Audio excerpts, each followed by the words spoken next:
Engine V-Strom 650 tapi body China. Nampak? Inilah touring daripada QJ SVT 650. Harga pun baru 35,888 saja untuk harga body dia. Okey. So untuk motor ni kalau ikutkan displacement cc dia 645 lah. Dia menghasilkan dalam 75 horsepower dan juga dengan 65 Nm torque. Boleh katakan torque speed paling kurang dalam 16 17 itu mainan dia je rasanya. Okey. So motor ni kalau korang nak bawa pergi jauh, dia punya tank pun memang besar lah. Dalam 20 liter mat dia punya tank kapasiti dia.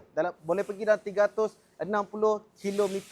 Okey, memang agak jauh. Okey, untuk motor ni walaupun korang nampak tinggi, macam Adli kan 168, ketinggian dia dalam 795 mm.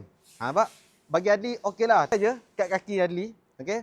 Motor ni pun kalau katakan dari segi berat dia pun baru dalam 236 kg. Kalau berat Adli ni dah 100, tinggi dia 168, okeylah untuk motor ni untuk Adli nak jauh-jauh ke. Bagi Adli tak? Kalau Adli dapat motor ni pun Adli akan bawa daily. Serius Adli cakap. Okey. So aksesori yang motor ni dah bagi, dia dah bagi sekali dengan crash bar, handguard, okey, sideboard dengan top board. Tapi yang paling special sekali dari segi safety braking system dia dah bagi sekali dengan Brembo. Nampak? Brembo double disc lagi dia dah bagi. Depan belakang mat dia dah bagi. Datang sekali dengan USD fork punya. Berbaloi lah kalau korang beli QJ SVT 650S ni. Sekarang ni kita tengok promotion tau. Apa promotion dia? Kita nak bagi phone holder, spotlight dan juga dengan exhaust aftermarket. Kasih bunyi kencang sikit. So kalau korang berminat, tak nak cakap banyak, korang PM terus Adli. Okay, kita bertapak dekat Seremban Negeri Sembilan, Smart Shop Enforce yang terbaru. Okay, boleh PM terus Adli. Jangan PM inbox tau.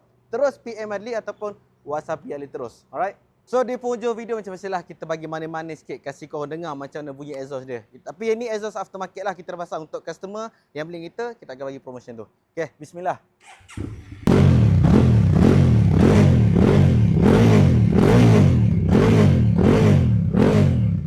Nampak? Itu exhaust dia yang kita bagi kat orang. Bukan kaleng-kaleng mat. Okay?